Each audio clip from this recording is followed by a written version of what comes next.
तो बच्चों आज हम डी ब्लॉक के तत्व संक्रमण तत्वों के एक बहुत ही महत्वपूर्ण धर्म के बारे में पढ़ने जा रहे हैं।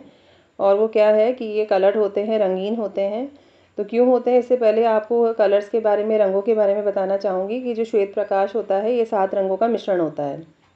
और प्रत्येक रंग के विकिरण की जो तरंगदैर्घ्य होती है, वेवलेंथ होती है, वो अलग अलग होती है, भिन्न भिन्न होती है। 7 रंगों की ये जो तरंगदैर्घ्य है ये लगातार एक क्रम में होती है। क्या है वो क्रम? VIBGYOR, violet, indigo, blue, green, yellow, orange and red.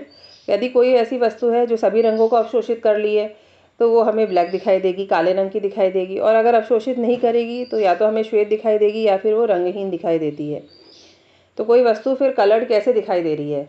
तो बच्चों, यदि कोई वस्तु श्वेत प्रकाश के किसी विशेष रंग की तरंगदैर्घ्य को अवशोषित करती है तो हमें इसका पूरक रंग दिखाई देगा। जैसे कि अगर कोई वस्तु आसमानी रंग अवशोषित कर रही है तो हमें क्या दिखाई देगी? वो नारंगी रंग की दिखाई देगी, उसका पूरक कलर वहाँ पे आपको दिखाई देगा।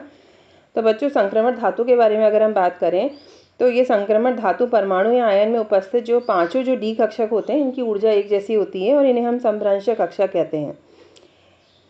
तो अब आप देखिए कि ये जो आप कक्षक है इसमें से 5 डी कक्षकों में से जो 3 कक्षक होते हैं, d x Y, D x Z और डी वाई जेड, इनकी आकृति अन्य 2 जो डी कक्षक होते हैं, d x square minus y square और डी जेड स्क्वायर, से थोड़ी डिफरेंट होती है अक्षों की वजह से। अब जब संक्रमण धातु परमाणु या आयन के पास कोई उदासीन या फिर इस प्रकार से ऋणायनिक लिगैंड आता है तो इसमें क्या होता है, ये जो 5 जो डी कक्षक थे जिनकी अभी तक ऊर्जा एक समान थी, अब इनमें ये क्या हो जाते हैं, 2 समूह में विभक्त हो जाते हैं। तो एक समूह में तो आ जा रहा है d x square minus y square d z square, और दूसरा जो समूह है उस समूह में कौन कौन से कक्षक आ जाएंगे? D x Y, D x Z और डी वाई जेड। तो इस तरह से जो निम्न ऊर्जा का स्तर है वो कौन सा हो जाएगा? T2G वाला, जिसमें आ जाएगा d x Y, D x Z और डी वाई जेड। ठीक है। और जो उच्च ऊर्जा वाला EG जो कक्षक है वो हो जाएगा d x square minus y square और डी जेड स्क्वायर।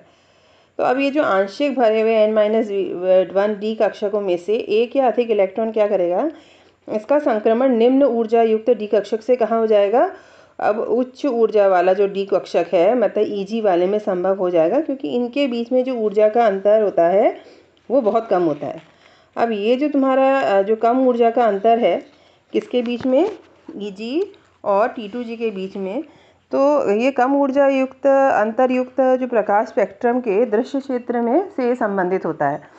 तो जब संक्रमण धातु परमाणु या आयन पर श्वेत प्रकाश गिरता है तो उस प्रकाश में से एक निश्चित रंग की प्रकाश ऊर्जा का अवशोषण होता है और एक या अधिक इलेक्ट्रॉन का उत्तेजन निम्न ऊर्जा के कक्षकों से उच्च ऊर्जा के कक्षकों में होता है।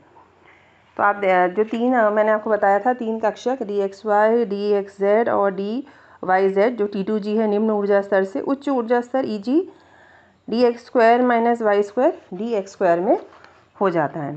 तो इस प्रकार जब श्वेत प्रकाश से विशिष्ट रंग ही विकिरणों के अवशोषण होता है तो उसका पूरक रंग दिखाई देगा।